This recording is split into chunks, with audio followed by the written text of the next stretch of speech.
talking about retail innovation tonight. And I'm going to tell you a little bit about me, and then I'd like to get just a bit of an idea of who you all are, where you're coming from, and why you're here.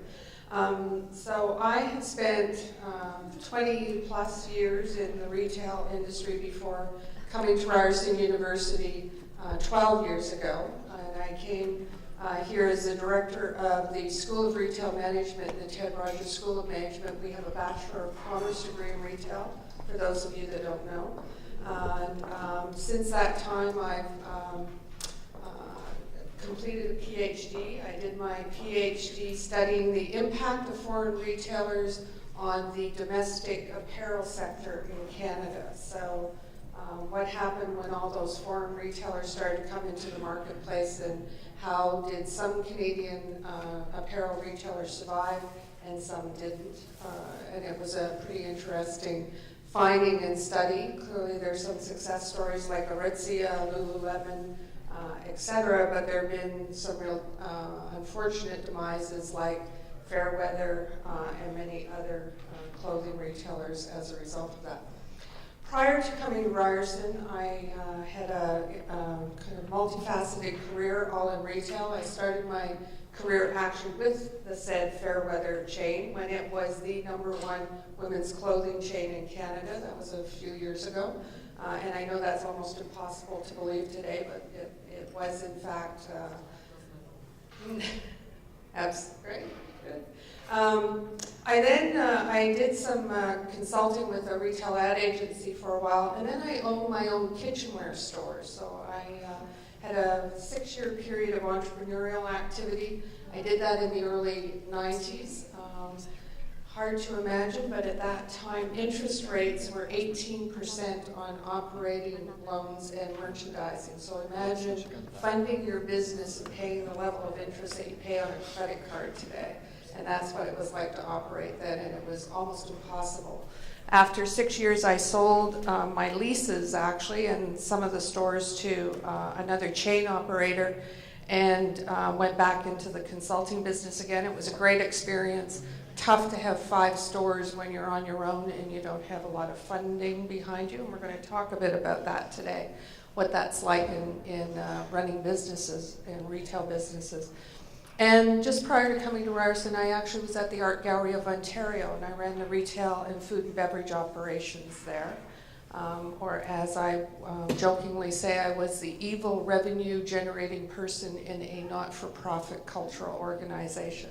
But cultural organizations need funding, and I was fortunate to work for a director of an art gallery who really understood that the experience of culture was about more than just walking the galleries, that it was about sharing social time, it was about being able to take back books or whatever about the art. So it was a really great experience.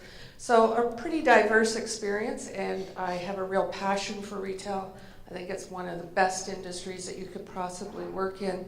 And for many companies that are startups, it really is what your business is all about, and we're going to talk about that tonight. But before we get into that, I'd just like to hear a bit about who you are. So how many of you are actually in the process of starting up a business or thinking about a business, and might it be retail oriented? A couple of people are kind of thinking about it.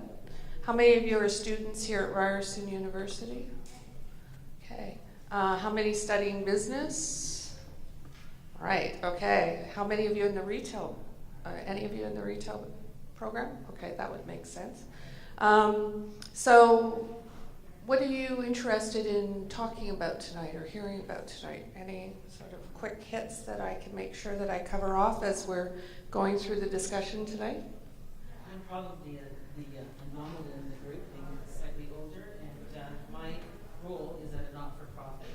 I work in a newcomer Canadian community, and my role is to create opportunities for startup businesses for women, to empower women to take more responsibility of their lives.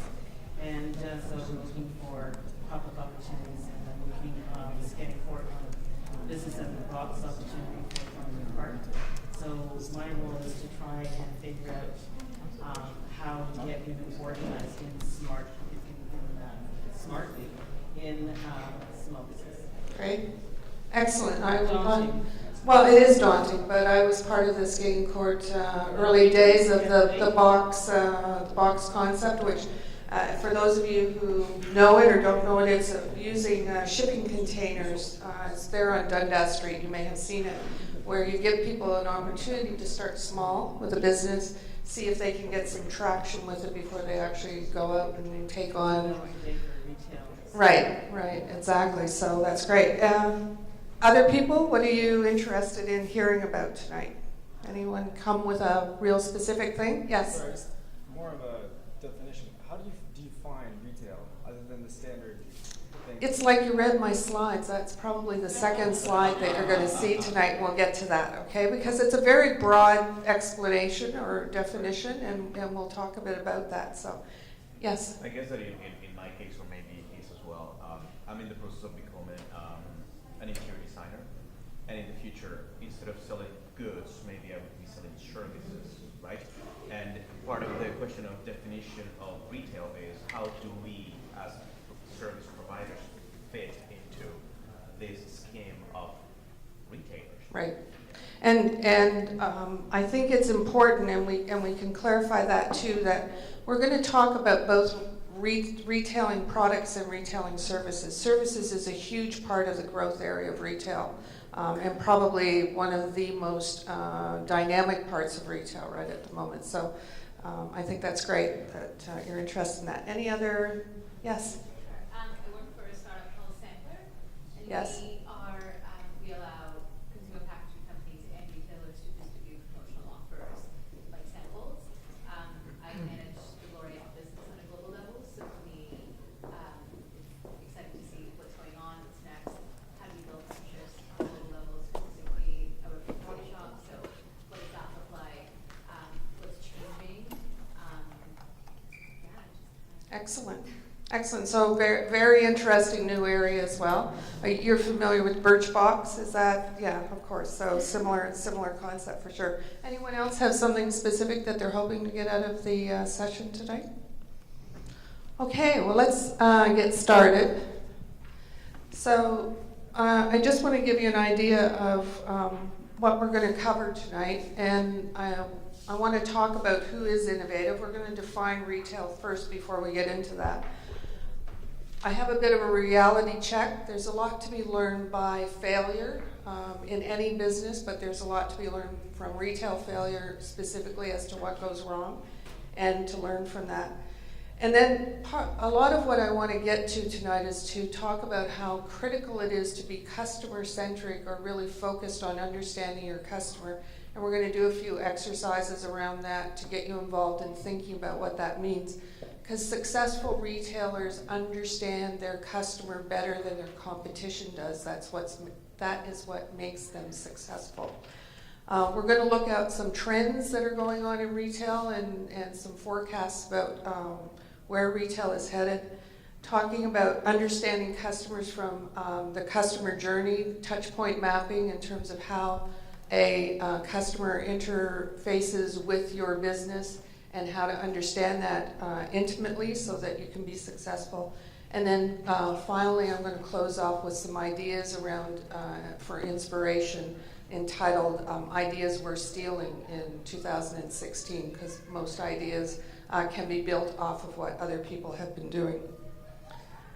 So, definition of retail, and this is really fundamental, and you can substitute, or I don't have to substitute, sorry, I did put both goods and services up there, but it's all about an individual or a company who is selling goods and or services direct to the consumer and usually in small quantities.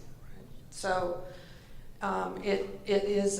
it doesn't matter whether it's done through bricks and mortar, it doesn't matter whether it's done online, it doesn't matter if it's somebody pushing a cart down a street, it doesn't matter if it's a pop-up store, but it is the fundamental exchange of either goods or service between an individual who has them for sale, or a company, obviously, to an individual consumer. So unlike selling business to business, which is a whole other realm of operations and a whole different business model, this is about small quantities of selling goods and services to one another. There's a fundamental business principle about retail that one always has to keep in mind, and retail is becoming incredibly global these days. If you walk down to Eaton Center and walk through the mall, there aren't many retail companies in there that are not operating in multiple countries right at the moment. They, are maybe based out of Europe, they may be based out of the US, they may be based out of Canada. Soon we'll see some that are based out of Japan and Asia. But the fundamental principle of retail is it's still ultimately a local business.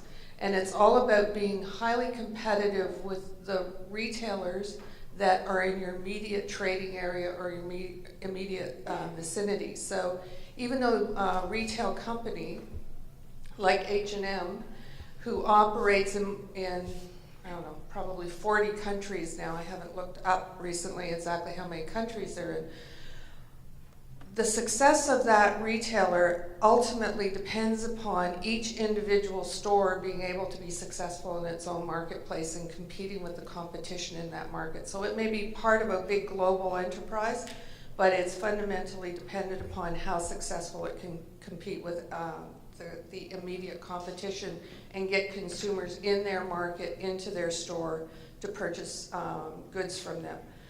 That ultimately is true of e-commerce, although e-commerce has really changed the dynamic of the game a little bit more because e-commerce can tend to be a bit more global. But still, it will ultimately come down to the access you have to certain e-commerce sites and which, as a consumer, and which of those e-commerce sites you make use of. So Amazon competing with Chapters Indigo is still somewhat a local enterprise, even though they're obviously, Amazon is a multinational company, and Chapters Indigo is competing against it. And the last thing I just wanted to set a framework for, and we could probably spend the entire evening talking about and defining innovation, but mine is a pretty simple one, and it essentially says that an innovation only counts when someone brings it to life. Right?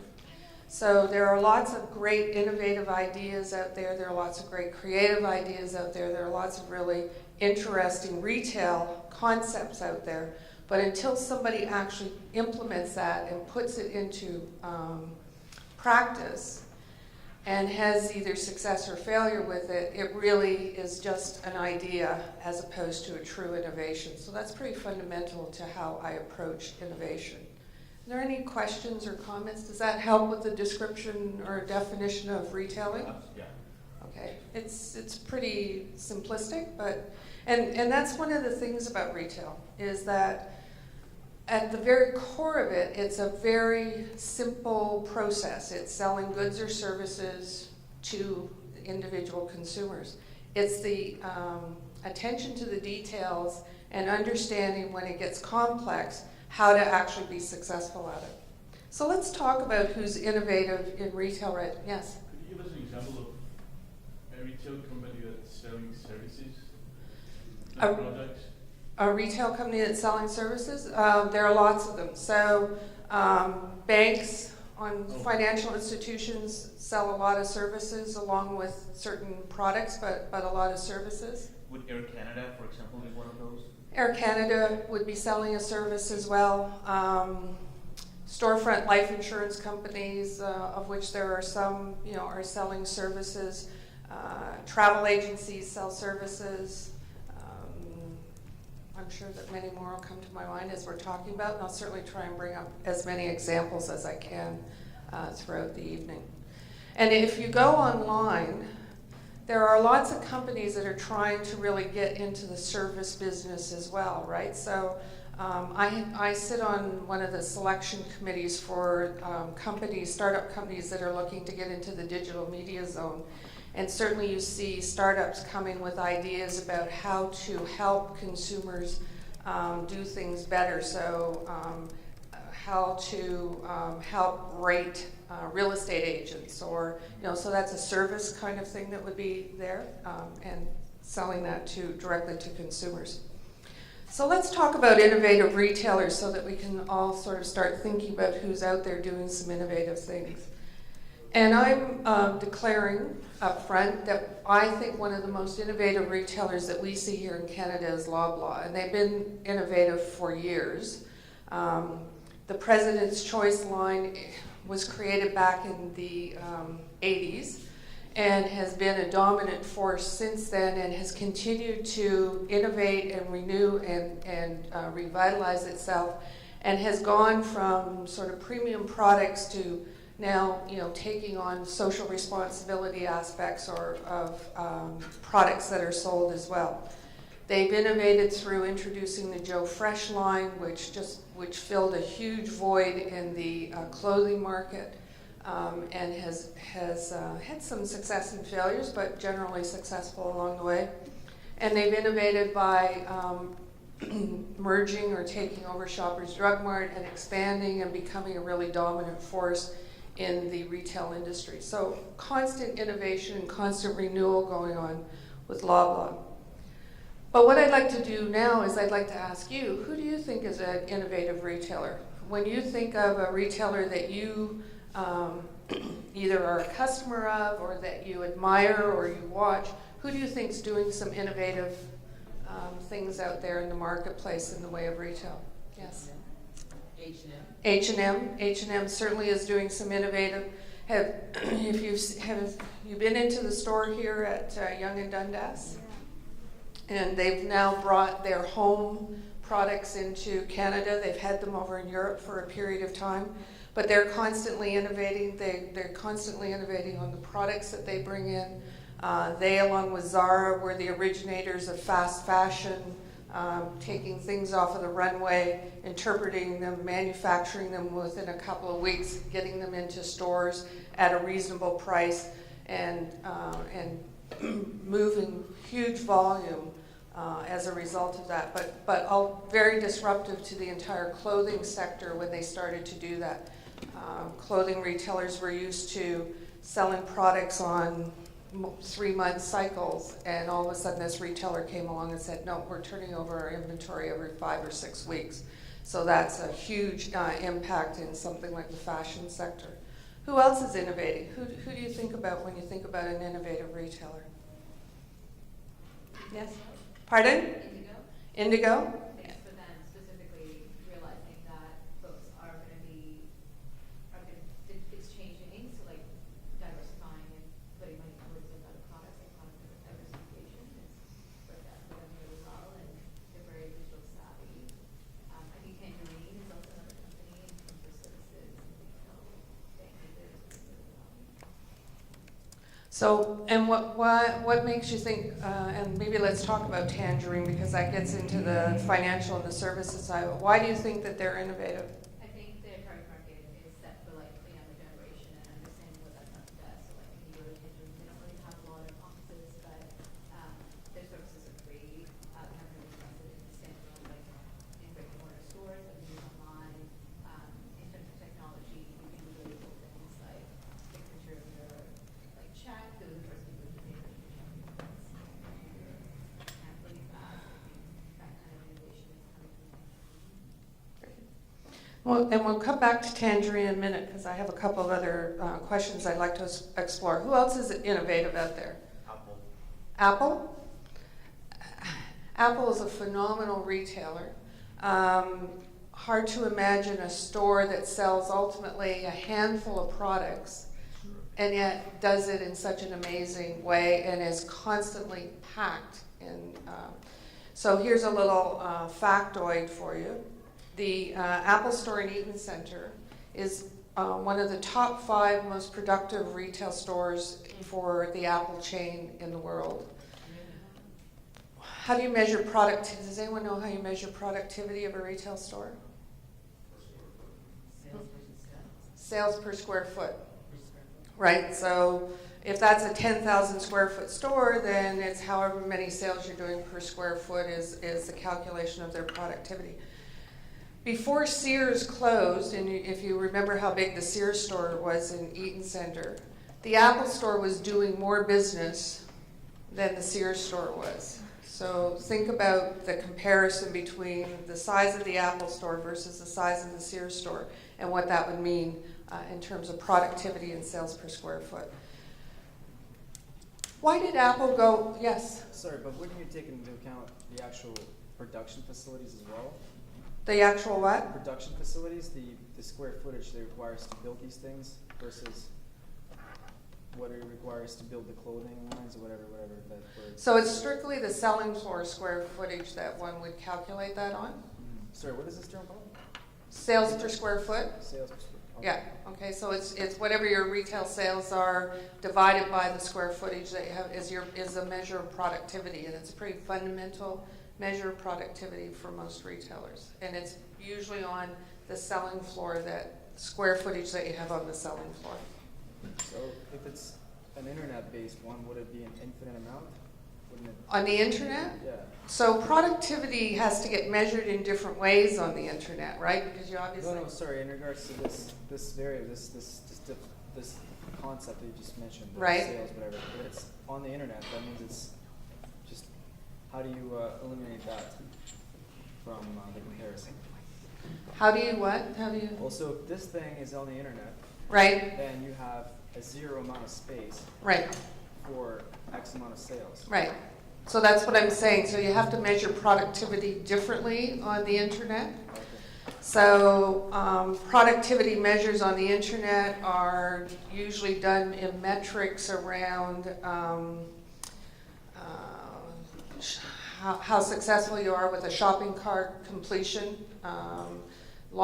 There's a lot of research that has been done on what are considered deserted shopping carts, where people go on, they start the purchase, and then they leave it. So productivity may be, for your website, may be judged on something like that. Sometimes it's on the number of click-throughs on your website, so if you get them to the home page but you don't get them past it, what's happening there. But the sales would be judged differently in terms of productivity of output over a period of time or that type of thing. So they're very different measures, but you have to equate those two. So Apple was not a retailer initially. Why did Apple get into the bricks and mortar retail business? When do you say that Apple was not a retailer? Pardon? At what period of their history are you saying that Apple was not a retailer? So maybe let me clarify that, because I didn't maybe position that well. Apple is a manufacturer, Okay. right, who was distributing their products through other retailers, right? So it didn't own its own retail operations, and so I'd have to think about what year it was that they opened their first retail store. It'll come to me. So at some point in time, Apple made the decision that they needed to sell their products through their own retail stores. Yeah. Why would they do that? Why would that be important to them? And we'll look at other examples as we go along. They can better control the experience for the customer? Certainly a better experience. They could control the experience for their customer for sure. Yeah. I guess it's the same as his, but if they control it, then the customer can't compare when, like, product from a different manufacturer to theirs, if they're within their own store. So it certainly gives them a more captive audience. That's for sure. And they can, if they work that properly, that can work to their benefit because they can convert those customers into sales. Better cross-selling opportunities. Better cross-selling opportunity. I think it's target of the market because what brought them to life originally was killing them, which means people had in their mind that an Apple computer was for artists or for people in the creative world, and they needed to switch that towards a more broad market. Right. Because there is so much computers you can sell to artists and people doing Right. graphic design and stuff like that, right? So part of the experience was also trying to increase their market share. Absolutely. And all of you are pointing out to different aspects of the fact that what owning their own stores did for them was allow them to control their brand, right? And allow them to control the customer experience, to control the competitive advantage, to control the cross-selling, to control all those aspects of it. And we're going to study some other examples of that because that's a big impact move. Who else is innovative out there? Yes? Indochino. They're a custom, they make men's suits online, and they sell it online, and they have showrooms in Toronto. I think they're based in Vancouver. So what makes them innovative? They make the custom suits measure to you, but they don't have the same markups that traditional retailers would have. And they claim, I bought from them, they claim that the same level of quality that you get from a Harry Rosen or somewhere else.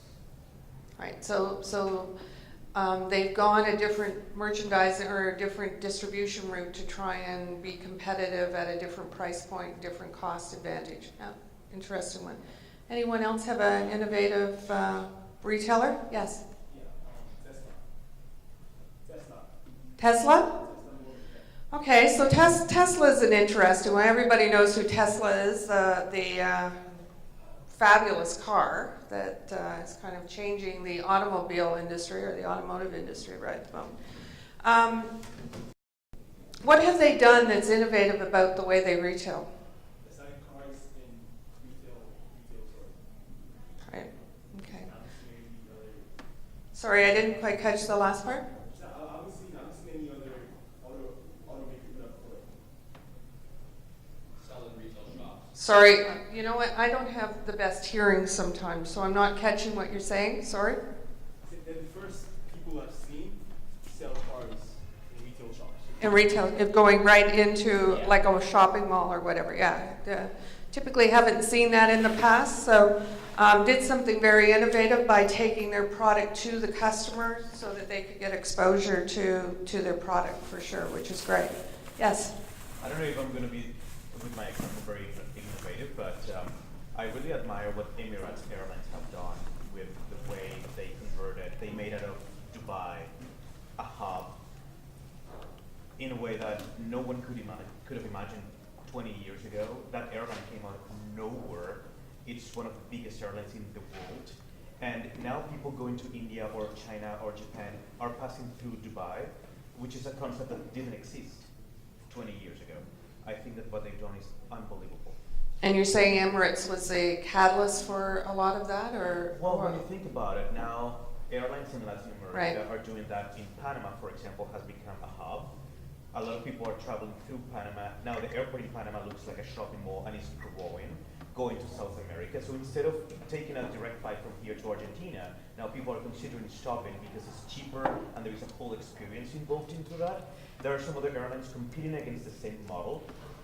And in the past, it was just transportation and not necessarily making people pass through a specific point just for the fact. Right. And now, I think it's so different now.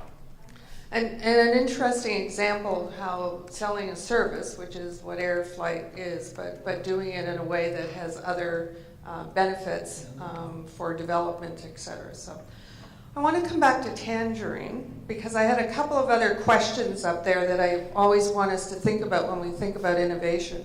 So what makes what's the competitive advantage of Tangerine? And I'm not necessarily putting you on the spot, but anyone can answer that. What's their competitive advantage? What did they do to make them? They don't have a branch system, so they set themselves up to interface with their customer in a way that was very different than the traditional branch system. Why did that work for them? And sorry, that's maybe a bit of a vague question.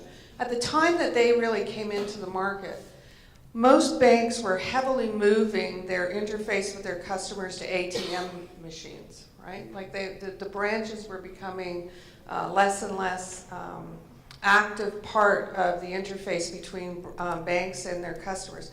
Now there's been a swing back from that. The banks have finally realized that maybe that wasn't such a good thing because ATM machines can't sell you mortgages and other services and other products, et cetera, and they were losing an opportunity.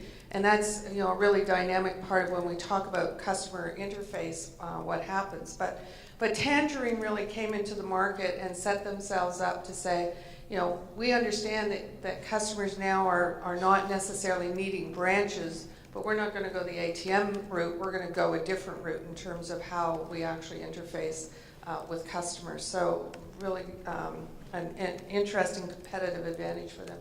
who could disrupt what they're doing? Can that be replicated by somebody else? Can somebody else come along and do online banking? Right. So if, it's not proprietary for sure. So those are things that when we talk about companies that are innovating, is to be thinking about what is it that makes them innovative, what is their competitive advantage through that innovation, and then ultimately who could come along and be disruptive to that innovation and completely change the market. Because the one thing that does happen in retail is there's lots of constant disruption of new competitors coming into the marketplace and changing the dynamic of the market. So I wanted to talk about a few other retailers that have been identified as being top innovators, and Fast Company, which usually does a pretty good job of identifying these, picked their top 10 in 2015. And these are the companies that they identified as being the most innovative. Warby Parker.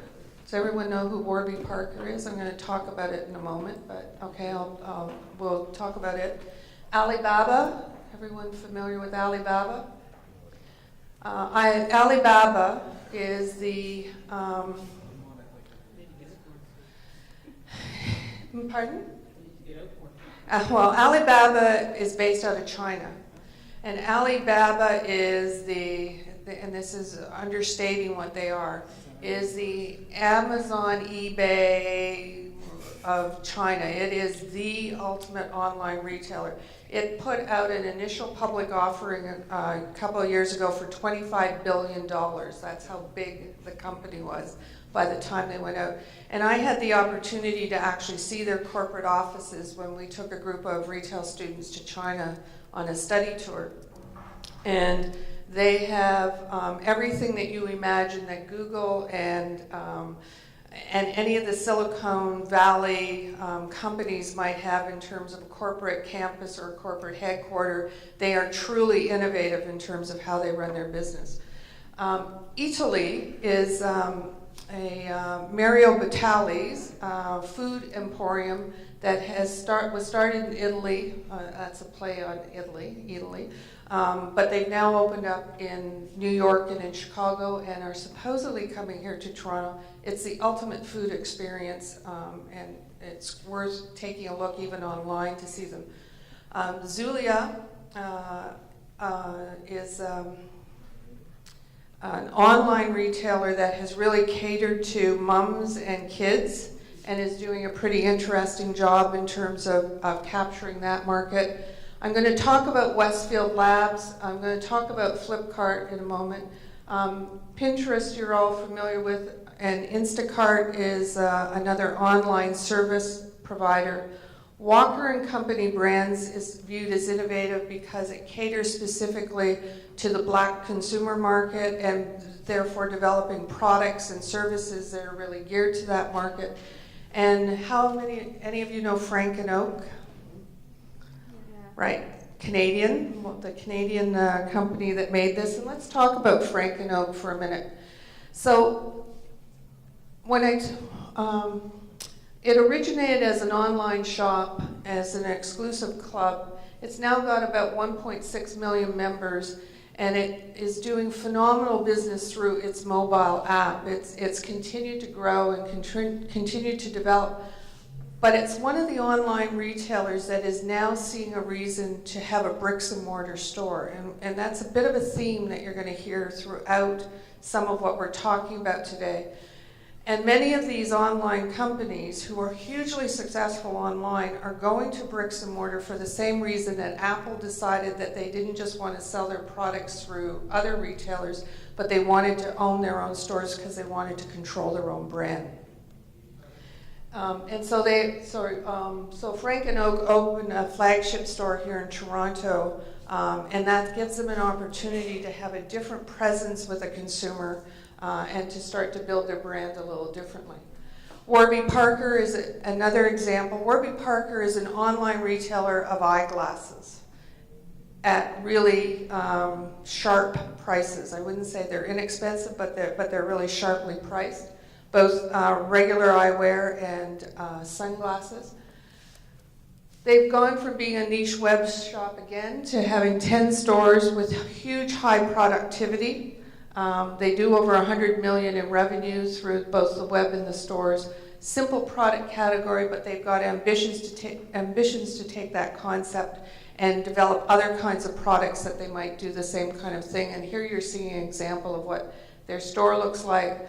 Along with selling the products, they do eye exams at the back, and over here on the right, you can't see it, but they have a photo booth, and you get to go in and you get to take a picture of yourself wearing, or with your friends, looking at their glasses.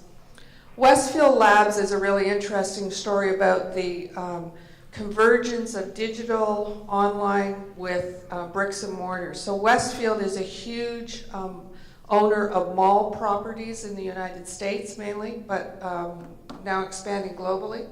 And they developed this concept called Westfield Labs so that they could start experimenting with how to take digital into shopping malls and get shopping malls more into the 21st century and not sort of the archaic kind of shopping mall that people have thought about from before.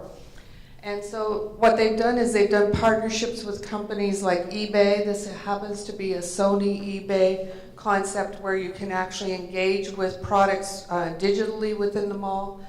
They're doing a lot more developments like that. And the big digital development that they're going to be doing along with a retail mall is in Manhattan in what is a $1.4 billion World Trade Center retail concept. And finally, I wanted to talk about Flipkart. Flipkart is an India-based e-commerce company that is growing exponentially. I see some people are recognizing this one. It was launched in 2007. It was actually launched by a couple of Amazon, I think it was Amazon employees. It doesn't actually sell its own products. It connects it's a third-party seller connecting buyers and sellers of merchandise through its entity, but has about 26 million users, did a huge event called $1 Billion Day. It's now starting to see Amazon and eBay come into the India marketplace. The reason I wanted to point out India is that there's a tendency quite often to think that all innovative retail is coming out of North America, or mostly coming out of North America. It's a bit of a North America-centric attitude. And I think this is a really interesting example of where we haven't even begun to see some of the really innovative retail that's going to be coming out of Asia and other parts of the world, because there is some really innovative retail that's going on there. And it will make it just even that much more competitive within the North American marketplace. Another organization that rates, sorry, there's a lot of back from that speaker, is Business Insider. And they talked about companies that are revolutionizing retail, and I just want to reference these in terms of other companies that are doing some interesting things. Yeah? Sorry, I have a stupid question for you. So, No, that's you mentioned something, so India and China, I mean, I guess the GDP of China is sorry, I just need to come closer at to least here. 8 times more than that of Canada, right? Sorry, India and China what? GDP of Canada, or sorry, China is about 8 times that of Canada? Right. Or approximately, right? Right. So you're mentioning there's going to be a lot of innovation from, say, engineers and designers that come from China or India. Thing is, most of these things, I mean, I'm on Alibaba right now, and most of the designers are either U.S. or, well, they're North Americans who order through China. And part of the reason is because how could you have a company that manufactures stuff for its own citizens when their own citizens can't afford it? Because all these parts are, you know, in the $100, unless it's like crazy money. So the only way for them to design things is for essentially people who can afford it. And knockoffs. or not, well, that, but even that. I think you've made one really big assumption there that isn't necessarily true. So in both India and China, they are on a trajectory within the next 10 years to have a middle class that is as big as the population of the United States, and they do have the disposable income to afford these products. So there are going to be about 350 million people in China and about 350 million people in India who are going to be classified as a middle class in those countries. And this is a growing segment that does have huge disposable income. Everybody expects China to surpass the United States in terms of its overall consumption metrics. So I think that's really why there's such growth going on in those marketplaces. Is that yes, they're absolutely exporting, but they definitely have domestic markets that can support what they're doing there as well. But sorry, how do you define middle class in China? From the perspective of how much money is that equal to? Because I know a manager in China makes about, or a factory, but anywhere from $500 to $600 US a month. Right. Whereas here it would be equal to $4 to $5 grand US. So it's tenfold difference. But it's by their definition of what they're going to classify as middle class, which would have the consumption capability equivalent to middle class. This is not a relative comparison of what middle class here versus there means. It's absolute from the perspective of money. I mean, these products, the machinery costs money to operate, the land costs money, even though Chinese land is 10 times cheaper than Okay. Canadian land. So why don't you and I take this offline later, okay? Because I'm not sure everybody else is as concerned about that as you are, but it is a fairly commonly known. Just 'cause I've heard from various sources that China is actually doing worse than they projected, and they're on the decline now. And I've heard this as well, so it's hard to kind of. So again, that's all relative. So China over the last, just to finish this last comment, China over the last 10 years was growing double digits many years in terms of, right? Now they're growing at 5%, 6% compared to North America, where our economies are growing at 1%, 2%. So you're absolutely right. They're on the decline compared to where they were, but they're still growing faster than what they are. But their market is changing a lot because they aren't the exporter of products that they used to be, because a lot of technology has changed that. But they're now becoming more of a consumption market than they were in the past. So their economy is very much changing at this point. But we can talk about that a bit more after.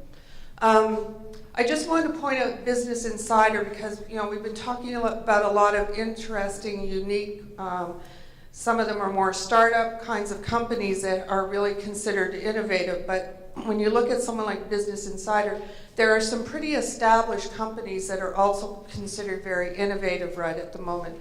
And innovation takes on many different shapes and forms with retailers. Starbucks is considered innovative for what they're doing with their mobile ordering and payment system right at the moment. Someone like Trader Joe's is because has anyone seen a Trader Joe's or knows? It's a grocery store in the United States.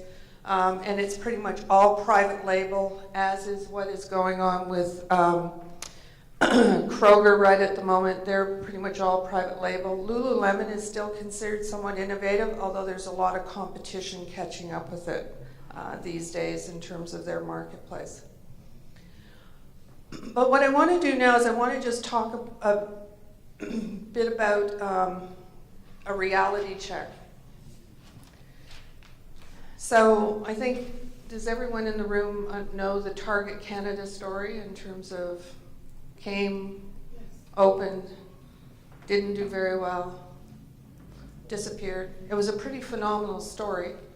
And so, Target Canada went from can't wait to meet your neighbor. Everybody was really excited about Target coming into Canada, particularly those people that knew Target from the United States and had shopped there. Everybody was in love with them. It was going to be a great expansion and great opening here. And of course, ultimately, that's what happened with Target. For those of you who probably read or heard about Target, what do you remember hearing about why they didn't succeed here? Yes? Logistics. Their supply and demand, they didn't really properly forecast it and do a lot of things that they should have. Right, so they had huge logistics problems, complicated by new systems that didn't work all that well, ordering replenishment and orders that were challenging for them for sure.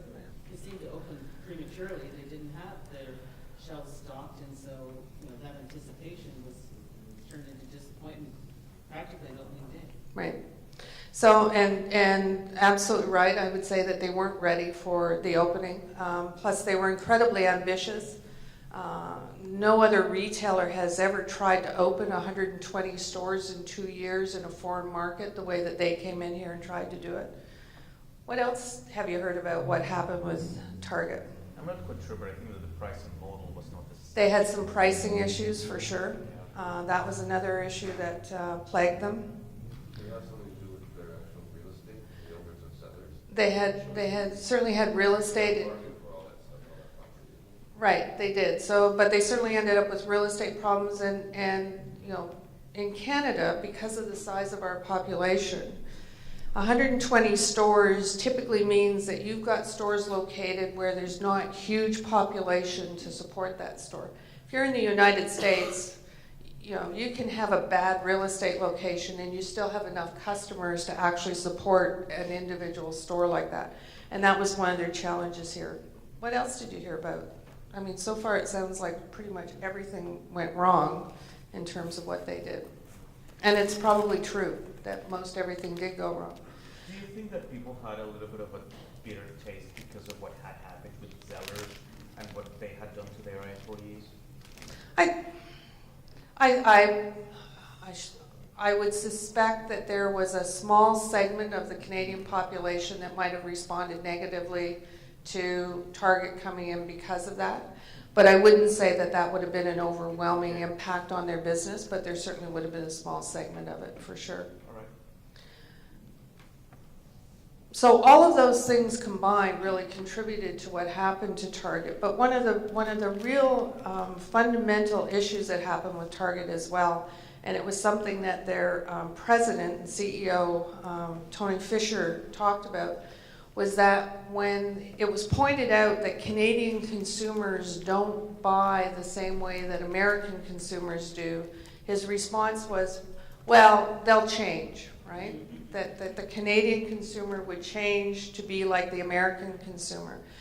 And I can't emphasize enough how erroneous that can be in terms of thinking that you're actually going to have a successful business. And it's one of the reasons that a lot of international retailers fail when they go into new markets, is because they think that somehow consumers in the new country that they've gone into are going to behave the same way that consumers behave in their own country. And as much as there are some very significant similarities between Canadians and Americans, we are very different consumers in Canada compared to the Americans. Yeah. Sorry, just a thought. Is it possible that that's only due to the idea that they just don't have enough operational time to succeed? Because in theory, they could change if they have enough money and enough influence. They could change the. Sorry, I'm still not hearing you. They could change the pattern of our Canadian buying. The kind of stuff that you buy. It might take a long time, say 10 years, but 10 years is enough to, fold a business of even a magnitude like this. What, for 10, sorry, over 10 years we would change Canadian I'm just consumers? saying, I'm just suggesting that maybe it's the time that's the issue, not so much that we just, because U.S. is big, right? And with money, essentially, you can change a lot of things. Even culture, you can change. No, they don't, actually. No. As powerful as the Americans can be, it's been one of the reasons that they haven't been as successful expanding internationally as what Europeans have been, right? When you think of the number of European retailers, and when you think of some of the expansion that's coming from other parts of the world, those companies understand much better how to go into a foreign market and figure out the foreign market. They don't lose sight of what their brand is, and they don't, IKEA is a fabulous example of that, as is H&M and Zara and some of the other big retailers. They all get how to operate in multinational countries. But Americans have been, and even the biggest retailer in the world, Walmart, has been spectacularly unsuccessful sometimes going into foreign markets. The reason Walmart was successful in Canada is they came in and they bought an existing company, Woolco, and they ran it that way for a period of time until they figured out the market, and then they converted to Walmart. So there's a mindset that comes with thinking exactly that idea that somehow, because we are the biggest consumer market in the world, which the United States is, hugely successful, companies have grown spectacularly there because they don't need to go elsewhere to grow. But when they go out into international markets, they don't understand how to adjust the way they do business in the same way that other companies know how to adjust. And they think that over time or somehow they'll influence consumers, and they don't. And that's one of the reasons that they struggle. It's one of the reasons, if you look at the Gap, has struggled as it became much more global and really started to lose its sight of what its fundamental concept was. So it really does change over time. But this would not, it's only in certain retail sort of atmospheres, right? Like in construction, like Home Depot, for example. Their products are similar, US and here. Even Mexico, their products are very similar. So it's probably just like a few things, like clothing and... No, Home Depot has had to change the way they do business here in Canada too. If you talk to the people who run Home Depot, they'll tell you that their business is run quite differently here than it is in the United States on a bunch of different principles. Probably because of the codes, right? Building codes, but not so much. Well, it's more than that. It's the consumer. The consumer is different here than it is in the United States. They respond to pricing differently. They respond to promotions differently. They shop on a different shopping pattern. It's a whole host of factors, and that's why much of the theme of this presentation today, if you're interested in retail innovation, is you need to understand the consumer if you're going to be successful in innovating. Yes, you had I was just going to say, in China, Home Depot failed pretty spectacularly because, whereas IKEA succeeded because IKEA realized that Chinese consumers didn't want to set up their own furniture and things like that. They had people who'd actually go set it up when we paid for it. Whereas Home Depot was more do-yourself, which the Chinese consumer apparently wasn't. So Right. in that regard, they didn't really succeed in China. Right, and again, that's getting in and understanding the consumer and the marketplace and how to be successful there. So Target's a really interesting one to talk about. The other one that I wanted to talk about is why e-businesses fail. And again, a lot of this there are many different reasons for e-commerce failing that are a little different than the bricks and mortar side, but quite often similar things. Businesses in general in retail fail because there isn't enough investment in them. Retail is a business that depends heavily on cash flow in terms of supporting inventories and making sure that you have enough cash flow to keep your inventories flowing, even if business can be slightly slow. And one of the other big reasons that e-commerce businesses fail are bad websites. But most importantly, just like the bricks and mortar that we've talked about, it's quite often because they haven't defined their customer properly. And that's really easy to fall into that problem online because the customer is not as obvious to people in terms of who you're trying to sell to or who you're targeting when you go out onto the internet and wait to see who's actually going to respond to you. So, yes? What do you mean trust? Isn't it trust more difficult to build on an online environment? So I would say we're probably moving a bit out of that era. I think in the early days of online retail that certainly was a huge issue, and I think that's why you would see that the retail companies that became successful online were selling things like books, which are pretty standard commodity. They were selling airline tickets because that's a pretty standard commodity item as well.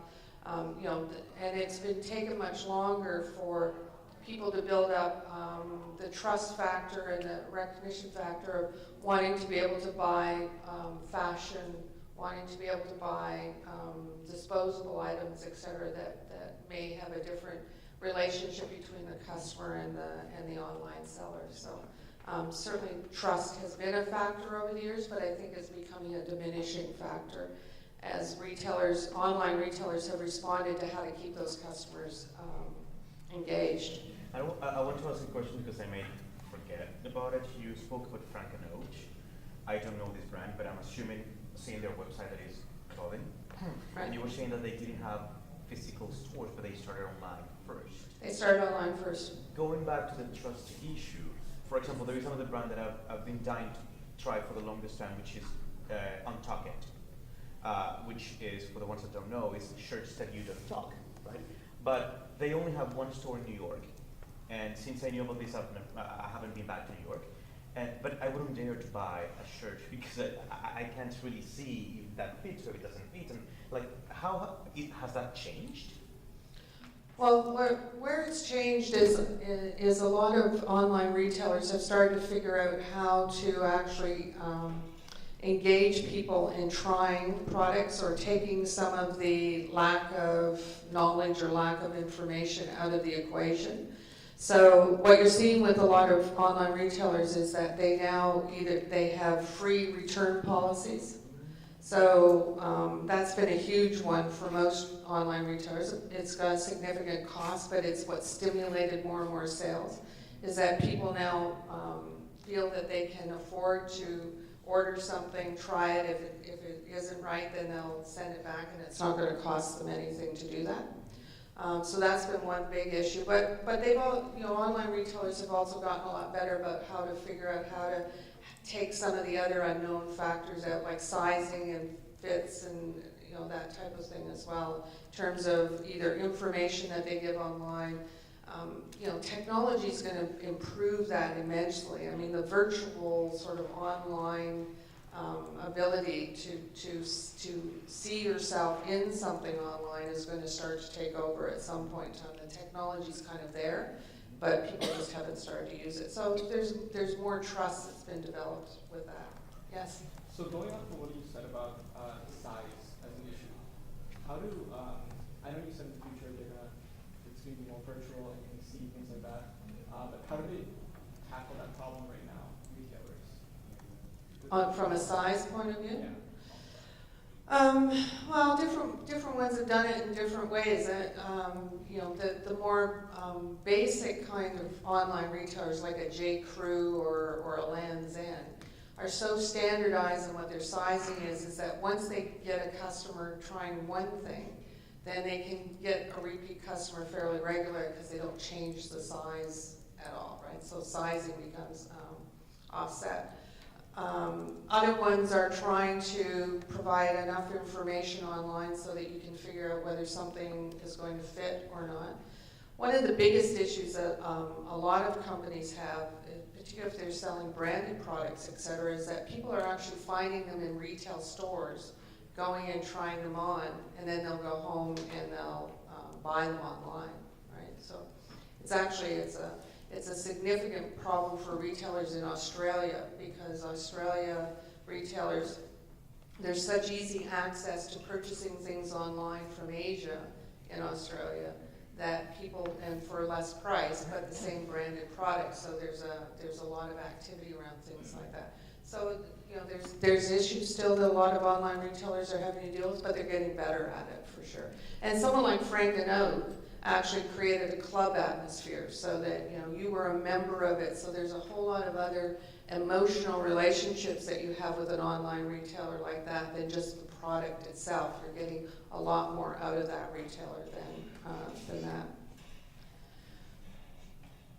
So I just want to talk at this point about defining the customer, because I think this is a critical part of what successful retailers absolutely have to do.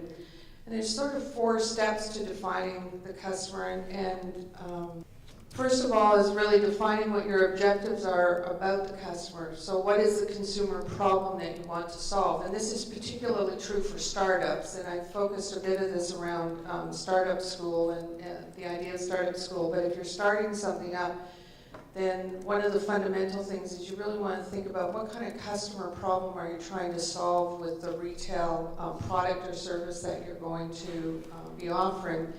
And defining your objectives in terms of business objectives. So, how are you going to get people to purchase? How might you drive loyalty through your company? How might you, in fact, attract customers for the first time? And the tools and the mechanisms to do that can be quite different. So it's important to understand who the customer is that you're trying to cater to and what it is that you want them to do. And then it's about gathering data. And customers, it's about the customers, and I'm going to talk a bit more about that in a moment. It's about what your offering is, and it's about how the customers will buy from you. So thinking through all aspects of those details. And then it's analyzing that data to devise and execute your actual offering, be it the sale of a product or sale of a service. And it's learning about what happens once you engage with the customer and understanding that part of it so that you can improve upon that in the future. One of the things that, and it's going back to the conversation around American consumers, Canadian consumers, et cetera, one of the things that I've noted with startup companies that come and do presentations about getting into the DMZ is that quite often they've done some testing or they've started to establish a customer base here in Canada, and then they start talking about wanting to go into the United States. And the United States is a very different market with a very different customer, and that's why it's so critical that if you're going to make those kinds of moves, and it's attractive to want to go to the US because it's a much bigger market, so growth is a much bigger opportunity there.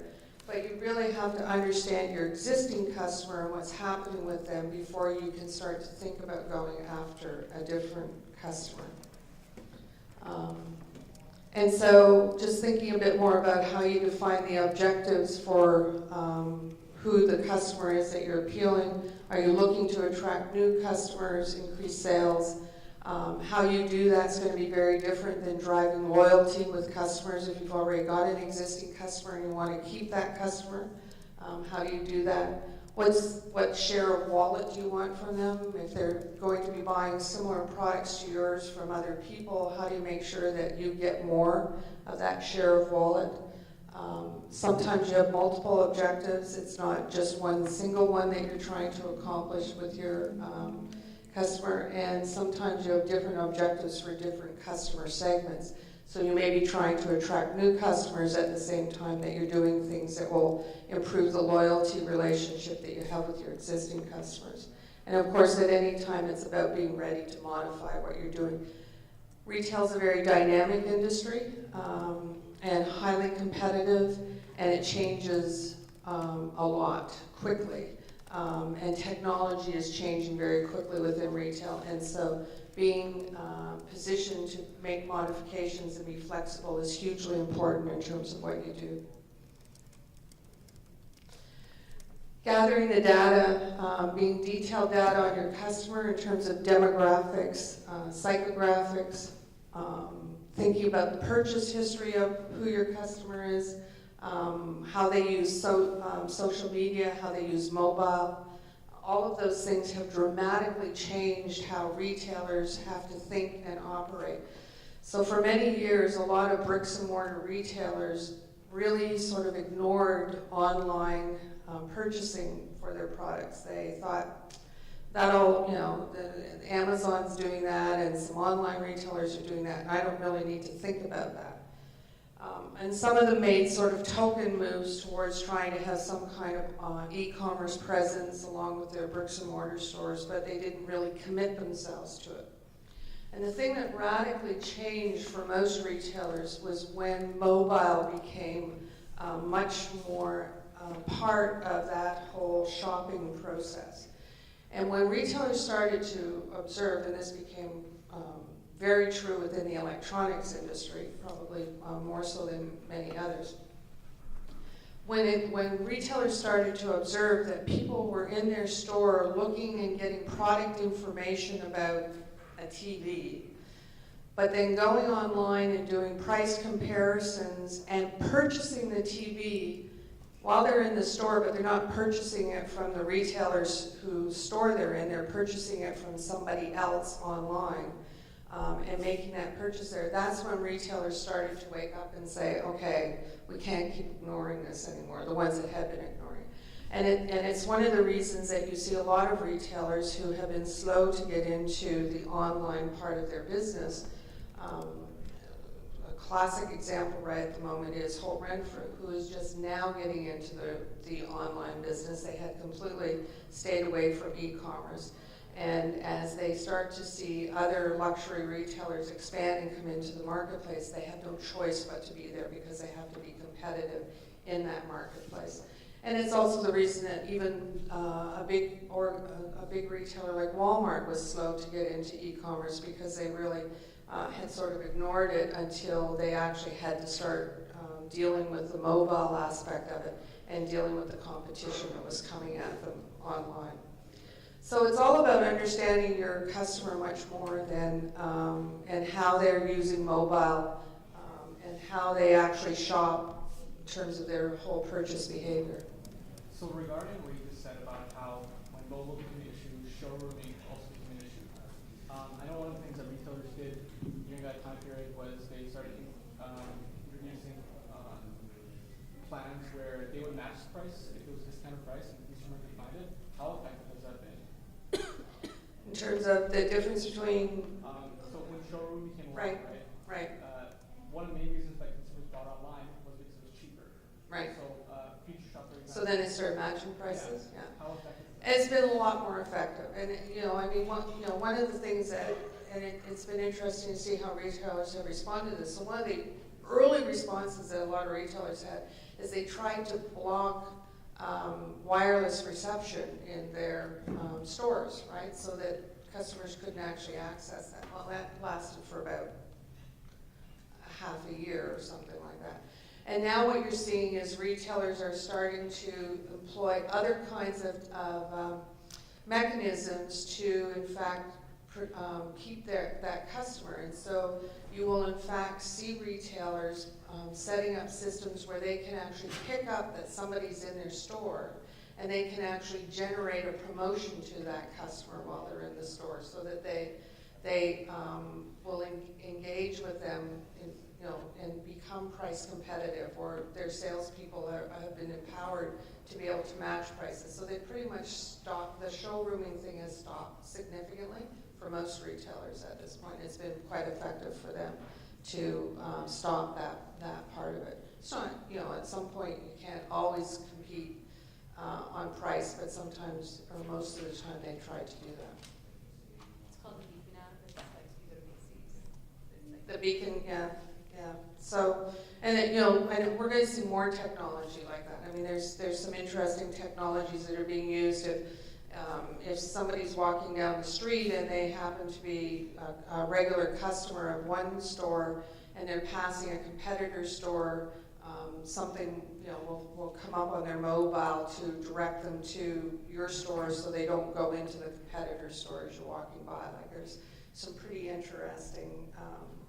Now, all this depends upon the consumer being prepared to identify themselves to a retailer like that. And that's, of course, a big conversation that probably is going to become even more active over time. Any other questions about this whole identifying consumers, defining your consumers? The purchase context is really important. So it's talking about channels, proximity, time of day or week, and the big term that you hear now is omni-channel. How many people are familiar with the concept of omni-channel? So there was a time when people in retail would talk about distribution channels as two different distinct things, that your bricks and mortar store was one retail channel and your online was another retail channel. And at one point, they even priced products differently through the two channels, thinking that you could somehow do that. Then there was much more convergence between the two channels, and now it's called omni-channel. We'll see some examples of that in a moment.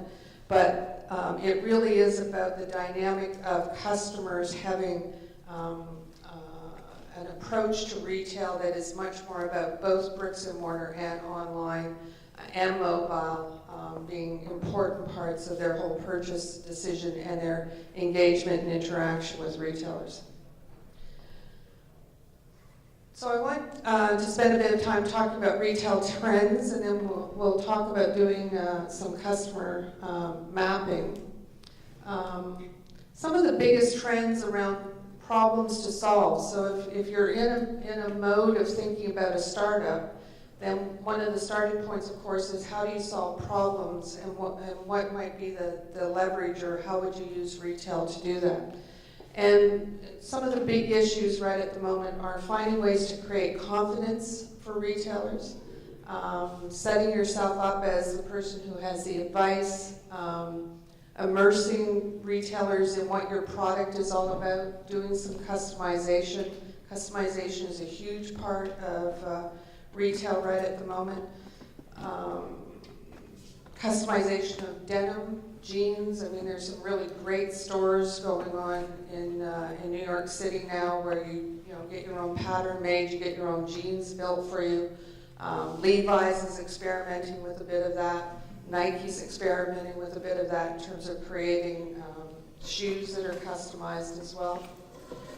Eliminating obstacles, and this is where technology and services are really going to become important for retail to try and make it as smooth and easy as possible and as convenient as possible for customers to, in fact, buy products and services. Transparency, giving customers a look behind the scenes, understanding what's actually going on with your product development or how your product is produced. And there's a lot more interest in this with customers because they're concerned about things like sustainability, about sourcing, about where things are made, how they're made, and they want to know all of that. And so thinking about how retailers can open up or access to that becomes important for a lot of products as well. And retailers looking at needing to optimize partnerships is a huge activity right at the moment. Ownership, community, and advocacy. And if you can start to get customers who are going to be advocates for you, who are going to become part of a community, that's what Frank and Oak has been built on. That's what a lot of interesting online retailers are built around right at the moment. Then you really cultivate a really strong customer base and a lasting customer base that gives you a real competitive advantage compared to other retailers. Some of the interesting technology trends that are going on right at the moment. There's always been lots of talk about robots and robotics, but this one, Pepper, I've actually seen Pepper live and in action and being used in retail stores as a personal shopper. And this is where technology is really coming into play, where Pepper, if you're a customer of a certain retail store and you've registered your mobile access with that retailer and you walk into that store, then Pepper will greet you by name because Pepper will have been able to pick up who you are. And Pepper will have access to your shopping history and what you've bought in the past, and will in fact be able to engage on some kind of level with starting to talk to you about what you might be interested in that may be new in the store today, or maybe something that you're looking for. So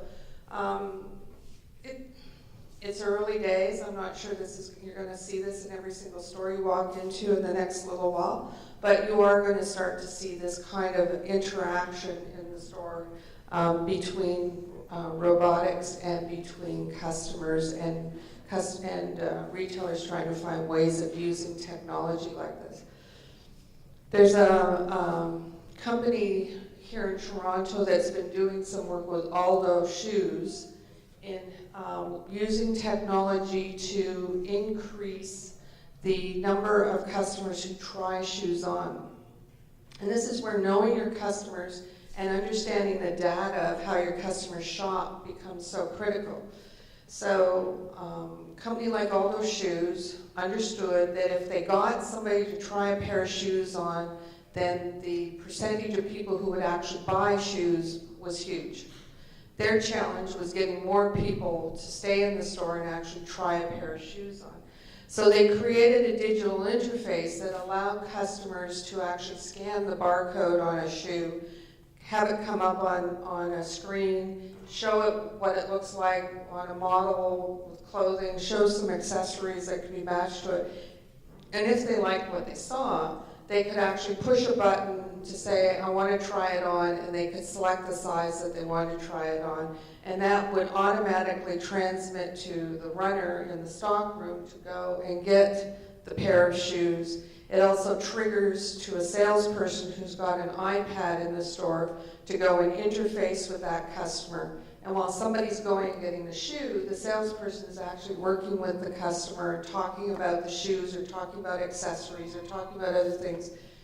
And the whole thing becomes a much more consumer-friendly, customer-friendly experience that when the shoes come out, they then are, it's so more seamless than what most interactions have been.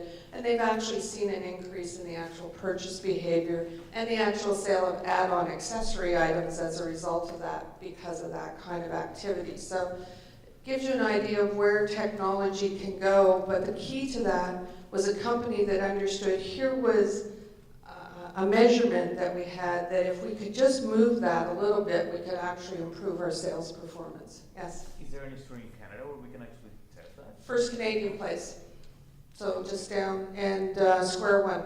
Okay. So those are the two here in Toronto, and then they've got some in New York and some elsewhere. So. Like in all the stores? Or Hmm? in all the stores? No, just First Canadian, the Aldo store and First Canadian, Aldo and First Canadian Place and in Square One. The other retailer that's been working with technology or digital is Sport Check, and they've been doing some interesting things with it as well, but not nearly on the same kind of interface with customers as that particular example. But if you go again to the Sport Check store in Square One, and to some extent the one up at Yonge and Eglinton, you'll see the kinds of things that they're trying to do with digital to try and engage the customer in with products and with services. This one's a really interesting trend. So this is all about a fashion collection that actually was all 3D printed at home. And if you think about manufacturing and you think about lead times for shipping, and if you think about where the future might go, some futurists would tell you that in the not too distant future, although not tomorrow, that people may actually have 3D printers in their homes, and they may be manufacturing many of the products that they want to consume for themselves, so highly customized. And in fact, we're starting to see some clothing items that are being 3D manufactured, and 3D printers are not the big massive things that they initially started out to be. They're much more compact. You could probably put one in your basement, and you could probably start to play around with some products. And I've actually seen some of the products that have been manufactured by them. I'm not sure that they're the most comfortable thing, but you're starting to see shoes being manufactured by them, and I think we're going to see some products, and certainly home products, start to be manufactured. So the whole idea of self-manufacturing is really going to start to take off over the next little while.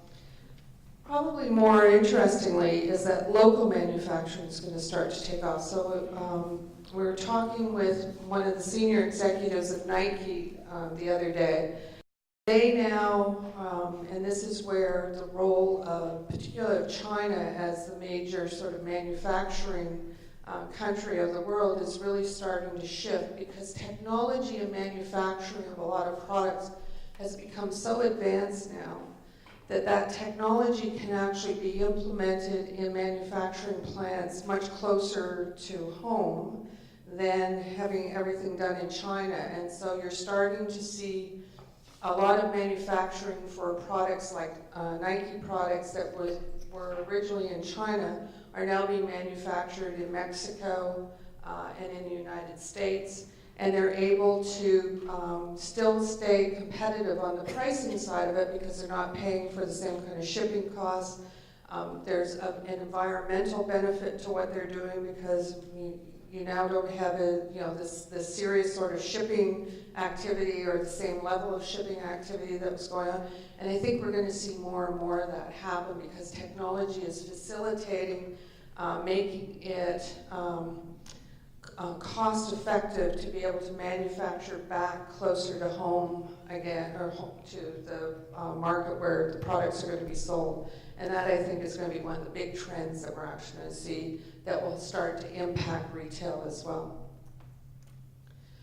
We talked about services earlier. Services is going to be huge as omni-channel emerges and sort of, as I talked about, there's much more convergence between online and bricks and mortars, and people become much more immersed in the whole activity. So, people are looking now for services that will allow them to buy online but have things delivered to them or pick them up wherever they want.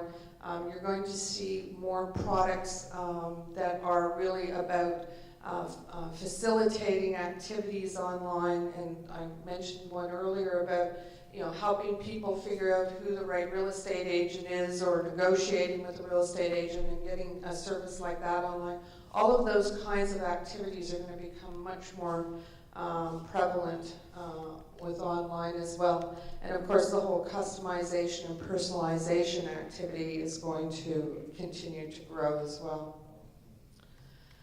So I wanted to talk about customer touch points and just to tap into that part of it, because I think this is where retail companies are really going to start to make a big breakthrough in terms of how to better service their customers, attract new customers, and build the loyalty of their customers as well. And it's really understanding every single place that you and your, as a retailer, interface with your customer.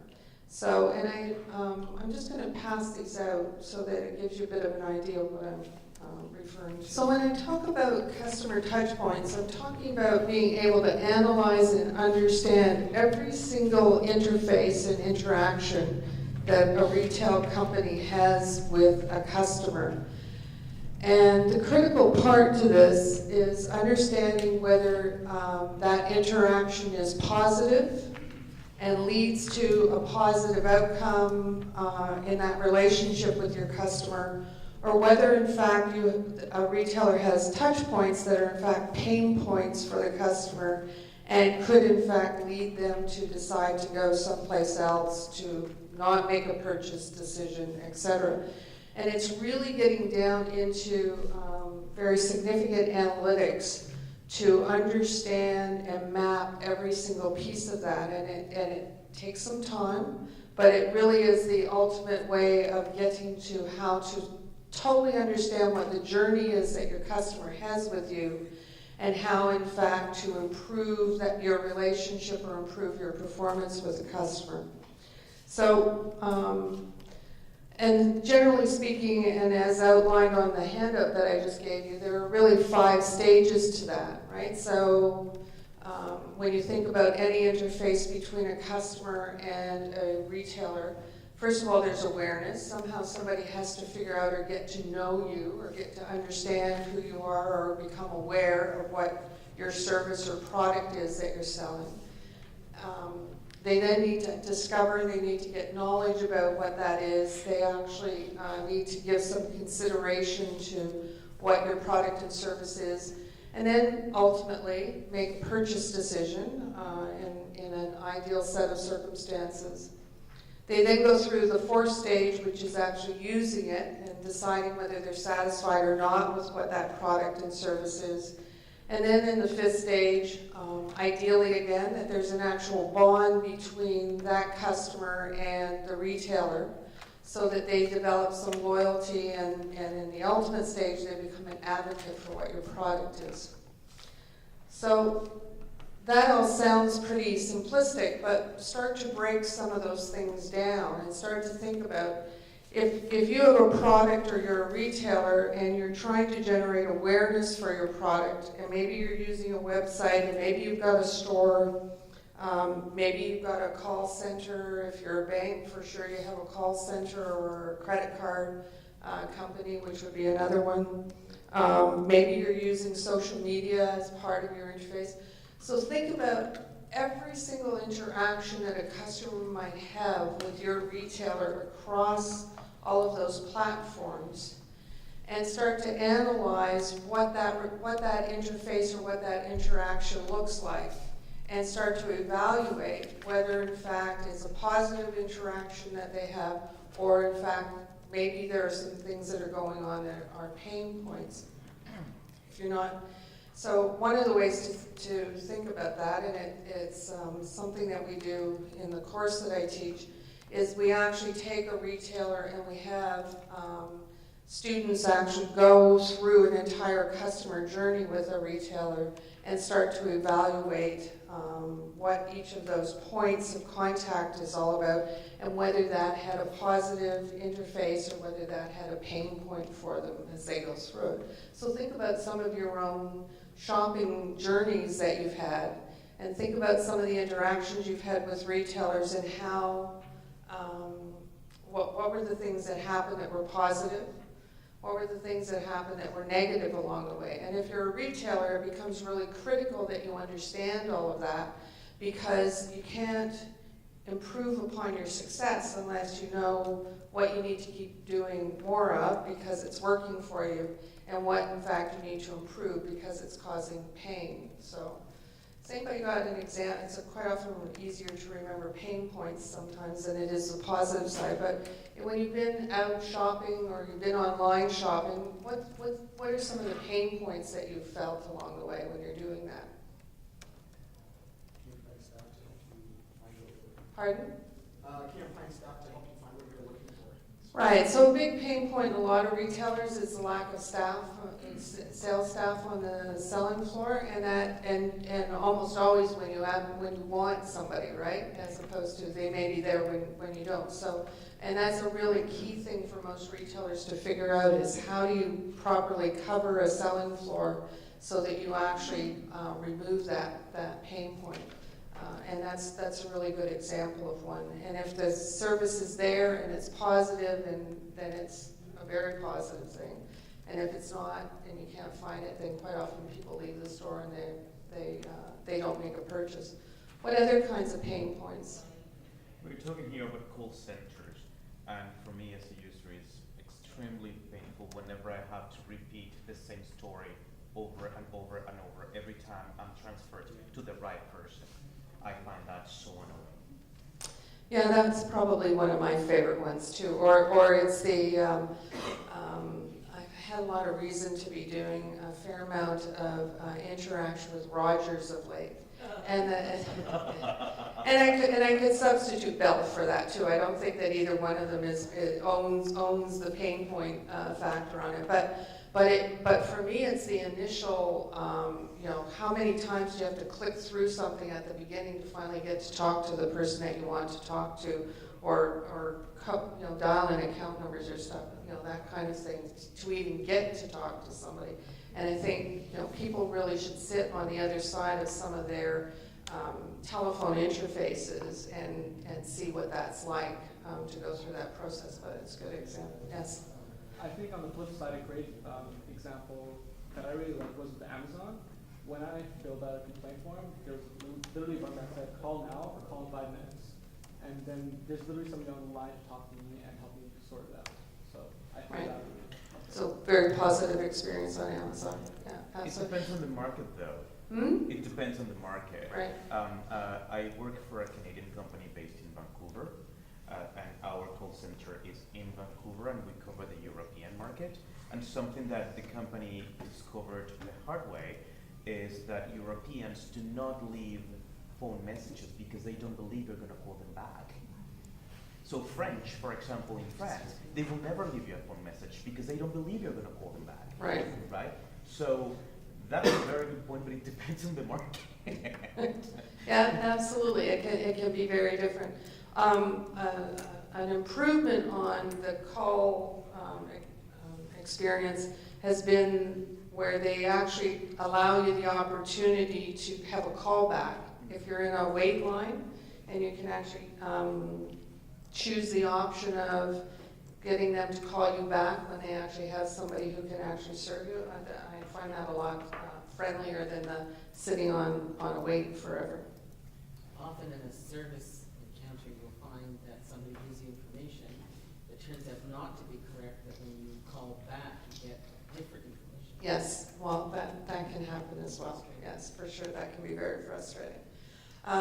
So I think you're getting the idea, but the important part is also thinking about the complexity of all this, right? So even something like a purchase decision can have many different touch points to it, right? A purchase, if you're actually making a purchase in a store, it may involve everything from having to stand in line to wait for a cashier to what the experience is around the cash desk to how the actual POS system works and the transaction on that to the interface with the cashier. I mean, you can probably list 10 touch points that could impact just that single purchase actual point. And that's the critical part of this, is really drilling down to the detail of understanding all of those touch points as you go through this. And again, utilization or usage of a product or a service can become really critical in terms of having a customer understand and be satisfied with the product. So I hope you get an idea of what I'm talking about there, and if you have an opportunity to think about a customer journey of your own and really try and map through all of that, you'll get a real appreciation for what it means to really understand the customer and the interface. So I wanted to close off this part of the presentation, and then we can open it up for some Q&A afterwards, on talking about some other ideas maybe we're stealing in 2016 that could be tied to innovative retail. And one of the big ones, and we talked about Warby Parker earlier, but where they actually coalesce product, lifestyle, and experience, and so they created a whole bunch of maps so that when people went online or went into their store, they gave you maps so that you could take the various walking tours through different parts of the city that their store was in. And of course, you would do it wearing their glasses and have your particular experience, and they had some recommendations on how to do that. But it's not just about selling a pair of glasses to somebody, it's about creating a whole different environment around that. Bringing concierge service to online, and somebody mentioned earlier about in China, having people go and actually assemble the furniture for you. In this case, Enjoy.com understands that not everybody is hugely technologically savvy, and so they put a whole concierge service around if somebody buys a new phone, mobile, that they'll actually deliver it to you and do the setup for you, right? So, and you're seeing companies like Best Buy get better at this kind of thing too. I bought a Fitbit the other day, and they actually will get the Geek Squad to set the whole thing up for you so that when you walk out of the store, you're actually ready to go and everything's there. You're not taking it home and spending time trying to figure it out yourself. And for someone like myself, that's a great advantage because by the time I get home, I don't really want to have to go through that process.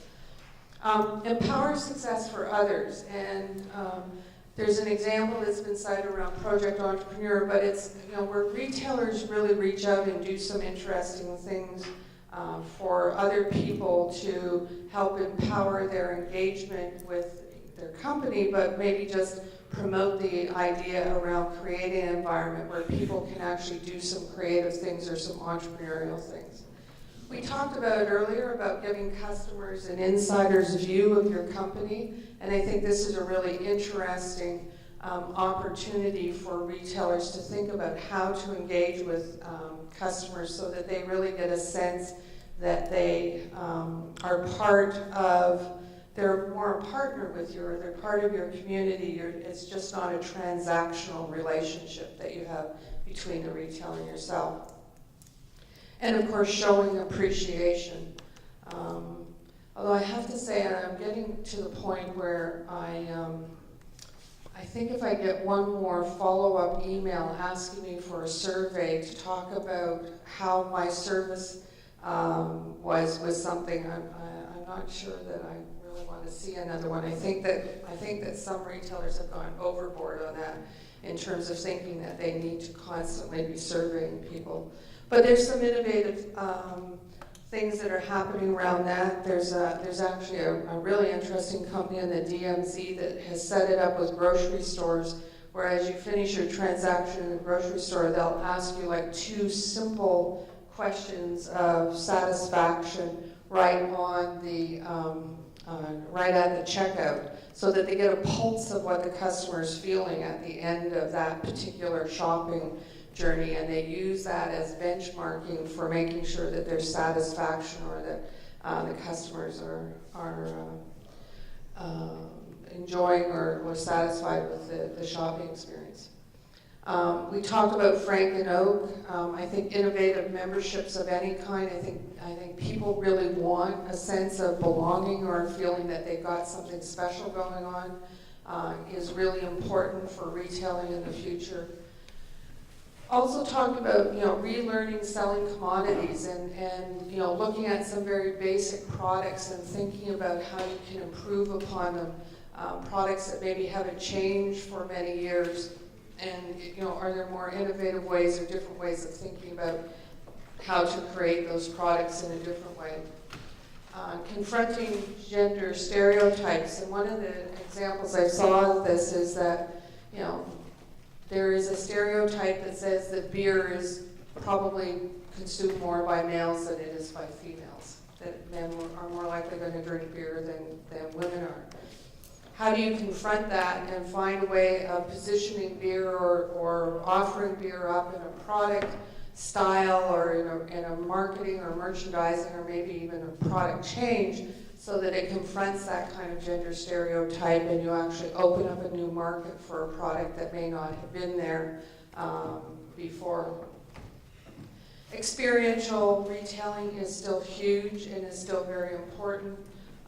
And if you go to, when I was in Soho in January, and you would find the new it's been there for about a year, but Lululemon's menswear store in Soho, and they have a great craft beer bar thing going on in the back room that is part of the experience of shopping at Lululemon Men's in the Soho store.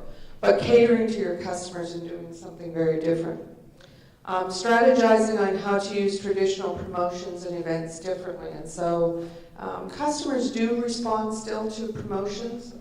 Technology is opening up a lot of different ways of getting promotions through. So, couponing right on a mobile, offering incentives as the customer is checking out through a mobile checkout. All of those things are really important, but thinking about events that really resonate with customers are really critical as well. I love this picture. Shake up perception. So doing things that really get people to think differently about you. And there's some great examples of where some pretty traditional retailers like Nordstrom's are starting to use social media in much more innovative ways to connect with a customer base that wouldn't typically maybe look at Nordstrom's as a retailer of choice, but trying to connect with them and talk to them in very different ways. We've talked about technology that breaks through, like the Aldo example, and I would encourage you to go and take a look at what they're doing. There are some new definitions of showrooming, and for the most part, retailers have found ways to interface with customers, and so rather than trying to block their mobile usage in the store, they're actually trying to engage and be active with it. And of course, finding other ways of working with very active social media like Instagram or Pinterest to build out your clientele and your engagement with your clientele more than anything else. And finally, fostering community. I think that there's a huge move right at the moment for customers to really want to feel more connected than what they have in the past, to be feeling that it's less transactional and that there's much more about a sense of the retailer really responding to what the consumer is looking for, or, and this goes to the whole personalization part of it, et cetera, as well, where I think people think technology should allow retailers to do that. So that concludes the formal part of my presentation today, but I'm certainly open to setting up for questions and answers. Your questions, my answers. Thank you. Yes?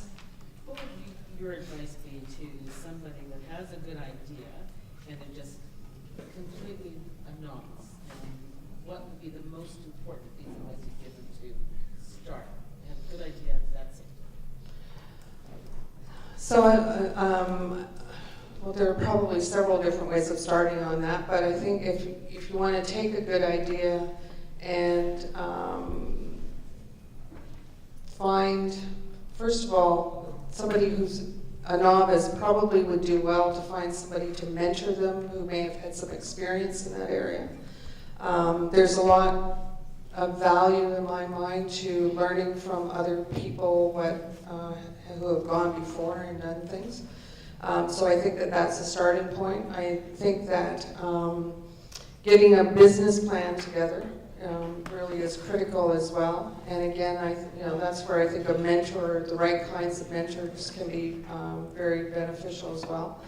And then I think it's really starting to analyze or think, or certainly studying whoever might be if it's retail, whoever might be the competition for you, to understand what they're doing, and to and I can't say often enough to really understand if you've identified who your customer for what your product's going to be, and then understanding who the competition is for that product or service. And then, retail can be, particularly if you're talking about bricks and mortar, can be a fairly expensive proposition to try and get into the business. The barriers to entry are not nearly as great to go online. But not every product is suitable to try and start it online. Some of them truly need the touch and feel of a bricks and mortar store. So it's finding some innovative ways to think about how to get into the game without investing every single last cent that you have and putting like a box, like a pop-up, like if it's a product idea that you've got, like finding a retailer who would let you, go in on consignment basis or take a bit of space in a retail store. I think there are several different ways that you can at least go out and test something and get a sense of what the marketplace is for. But you have to be careful in that you don't test it in a way that really gives you a false sense of either a positive or a negative around it, right? Like you need to try and create as close to what you envision that idea or that concept may look like once it was in full execution mode. Any other questions? Yes? So you talked a little bit before about how surveys, they're quite annoying. How would you go about trying to break through and actually talk to a customer, your target demographic, where there's so many people trying to get at them, either through ads or just trying to get feedback from them, or things like that? So how would you get feedback from customers in ways other than emailing them? Yeah, because email is, I think it can get a little saturated at times because you're like, we would love your feedback, and there's a little 5-star rating or whatever it is. And like you said, it's really annoying at times, right? What other methods can you go about getting feedback? to improve? So I think people will give feedback if they feel that there's something in it for them, right? And I think that's where, in my mind, the emails have become less than productive, because I don't think it's always obvious to me why I'm going to get something beneficial out of giving you my feedback, right? From time to time, you know, there'll be an incentive in the email, but usually you have to get into the email whether there's an incentive there. So, you know, I think where you're going to get more response to that, to getting feedback like that, is understanding that you need to give something to get, right? So where companies will actually provide a coupon or provide a reinforcement of why you bought something, then I think you're more likely to get people to respond to that. And I can't overstate how important it is to try and get feedback at the time that the person is purchasing as well, right? I think there's some real value in that. That captures a certain part of the transaction, and of course, as you know, we pointed out in the customer journey, you also want to try and get a sense of how they feel about it after they've used a product or used a service as well. So that's where I think trying to reach out to people through some kind of incentive is a much more meaningful way to do it. What I have a problem with is just the email saying Air Canada would like to hear about what your journey was last week. Maybe not. Well, yeah, maybe not. Well, and they set themselves up for the fact that they probably get more negative.